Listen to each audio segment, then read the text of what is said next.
Nearly 2 years ago, Radio Clyde launched its Lead the Way campaign.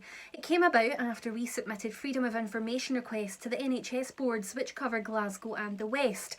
They showed us thousands of us were being hospitalised every year because of dog attacks, and we wanted to know why this was happening when there's legislation that's supposed to keep dogs under control.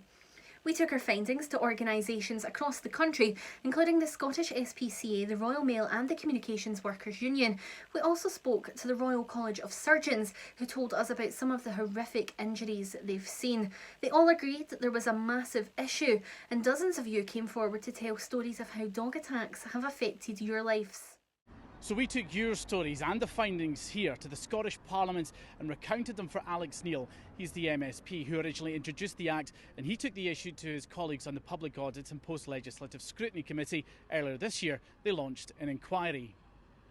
The committee's meeting this morning.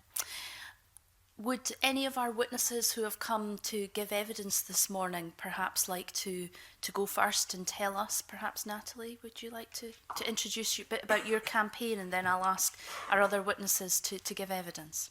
So the Lead the Way campaign started around 18 months ago, and it followed a series of Freedom of Information requests to our NHS health boards across Scotland, which came back and showed that thousands of people and hundreds of children every year are still going through emergency departments across Scotland with dog attack injuries.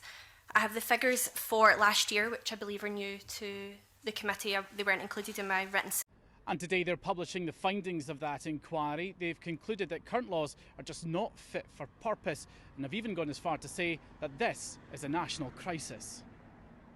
We've come to the conclusion that the dog laws in Scotland are not fit for purpose. You know, we've seen a great campaign from radio on the Lead the Way campaign to say there are dog attacks happening all over Scotland. We're just coming to the summer holidays now. We know, unfortunately, that these attacks can happen during the summer holidays. Children are particularly vulnerable. We've seen 5,000 admissions to A&E last year from dog attacks. We think there's not been enough done to prevent dog attacks on children, adults and other animals, and we think the laws in Scotland are just not adequate at all. So the committee is now calling on the Scottish Government to have a wholesale review of dog law in Scotland. They've also made a number of recommendations for local authorities. They want the establishment of a Scottish dog control database. That's so GPs, hospitals, councils and police can record the number of incidents. They also want councils to use bylaws to create safe parks for children where dogs would be banned. This is because any change to legislation could be 2 years away. But it's great news for families who have been deeply traumatised by dog attacks, like Ryan Booth and his mum Claire. My initial reaction was I was very emotional. I was also extremely happy and probably ecstatic as well that they had actually listened to us and said that the laws are not fit for purpose. That wasn't really the reaction I was expecting. I didn't think they would be as extreme as saying that and come right out and say that. And for them now to go away and overhaul the laws is something that we were hoping and always dreamed it would happen. But to actually, we've got there, we're both very happy and very proud.